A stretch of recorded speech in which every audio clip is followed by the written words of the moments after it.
happy birthday. You got to play the numbers game earlier today. That's a good week. Yes, thank you so much. Great to get to chat with you, and thank you for the birthday wishes. I'm a big birthday person, so I really appreciate you mentioning that. How can you not be? And May birthdays are the best, but we'll get to that on a different date. Freddie Galvis has been celebrating like it's his birthday at the plate. He's really started to make some connection. It's pretty much what was expected.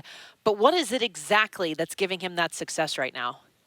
So, something that's really stood out to me with what he's done so far this year is he's really increased his sweet spot rate. So, we talk about launch angle a lot, and I think launch angle is a term that maybe people shudder at almost to hear about when we're talking about these next level stats. But with every stat, the most important thing is not just the biggest number, but it's utilizing it in the best possible way. So that's what this sweet spot rate helps us look at. So sweet spot contact is launch angle between 8 degrees and 32 degrees. And it's not like we need to look at a certain batted ball and know that right off the bat.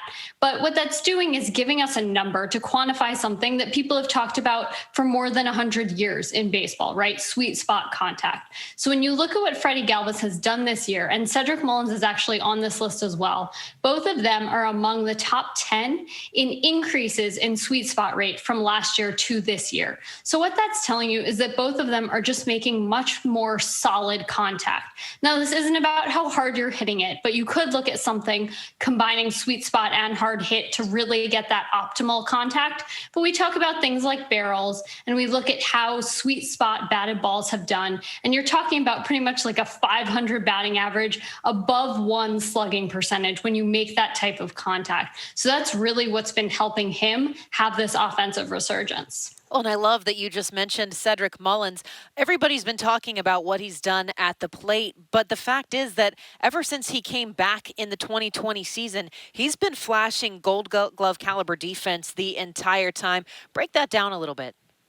Definitely. So he's among the leaders in the American League in outs above average from outfielders. And if you just look at what he's done, as you said, going back to 2020, he only played again for part of the season coming back there, but he was among the leaders in outs above average last year too with outfielders. He was tied for the 5th most just among all outfielders, not just American League. And we're seeing that continue this year. So when we talk about things like 5-star and 4-star catches, 3-star catches even, might not be quite as flashy, but any catch that's made is given one of those ratings, and all of that is what goes together into that outs above average calculation. So really anything above 0 is above major league average, which is a great place to be. And yes, 2 is a small number right now, but we're only a month into the season. So it's just great to see him among those leaders. And I love that, we're talking about him on an offensive and a defensive leaderboard right now. That's a really good place to be.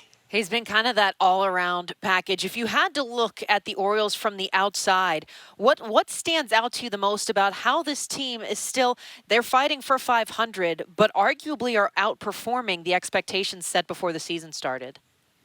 I think they definitely are. And, we've had a lot of surprise teams so far this season. And, they might not quite be the Royals who are, they were leading the American League in winning percentage entering today. But they definitely are, as you said, outperforming expectations. And I think it's all of these individual performances. John Means has been so great. And guys like Freddy Galvis and Cedric Mullins having really good offensive seasons just makes them competitive. And it's really interesting because the American League East has not been what we expected at all. The Yankees have maybe won some more games lately, but haven't been that offensive and overall force that I think people expected. So it's really fun to see a team like the Orioles still competing in these games, because that's really going to affect how this division does turn out, even if they're not necessarily in the conversation for those postseason spots. I'm all about being the thorn in someone's side. Sarah, thanks as always for your expert breakdown. We really appreciate it.